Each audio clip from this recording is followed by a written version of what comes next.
ഇതൊരു സാധാരണ ചൂടല്ല. നമ്മെ വേട്ടയാടുന്നൊരു അപകടമാണ്. നമ്മുടെ ജീവൻ പോലും അപഹരിക്കാൻ കഴിയുന്നൊരു പ്രതിഭാസം, എൽ നിനോ. പസഫിക് സമുദ്രത്തിലെ വെള്ളം അസാധാരണമായി ചൂടാകുമ്പോൾ ലോകമെമ്പാടുമുള്ള കാലാവസ്ഥ മാറുന്നു. മഴ വരേണ്ട സമയത്ത് മഴയില്ല, ചൂട് മാത്രം. ഈ അവസ്ഥ ആരോഗ്യവാനായ ആളുകളെയും പോലും വീഴ്ത്തും.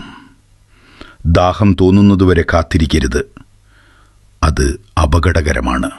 ഓരോ മണിക്കൂറിലും വെള്ളം കുടിക്കുക. കുട്ടികളും പ്രായമായവരും വെള്ളം കുടിക്കുന്നുണ്ടെന്ന് ഉറപ്പാക്കുക. രാവിലെ 11 മുതൽ ഉച്ചയ്ക്ക് 3 വരെ ഏറ്റവും അപകടകരമായ സമയം. ഈ സമയത്ത് പുറത്തേക്ക് പോകുന്നത് ഒഴിവാക്കുക. നിങ്ങളുടെ ജീവൻ ഏത് കാര്യത്തെക്കാളും വിലപ്പെട്ടതാണ്.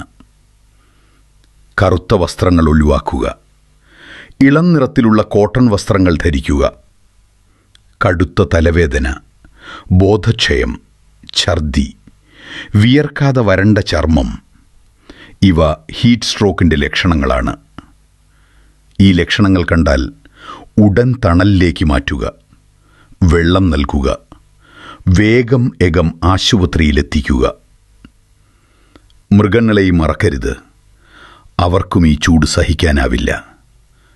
നിങ്ങളുടെ വീട്ടിന് സമീപം അവർക്കായി വെള്ളം വയ്ക്കുക. തണൽ ഉറപ്പാക്കുക. ഈ സന്ദേശം ഇവിടെ അവസാനിക്കുന്നില്ല. ഇത് പങ്കിടേണ്ട ഒരു ഉത്തരവാദിത്വമാണ്. ഇന്ന് നിങ്ങളിത് ഷെയർ ചെയ്താൽ നാളെ ഒരാളുടെ ജീവൻ രക്ഷിക്കാം. ഓർക്കുക, നമ്മൾ ജാഗ്രത പാലിച്ചാൽ മാത്രം നമ്മൾ സുരക്ഷിതരാകും.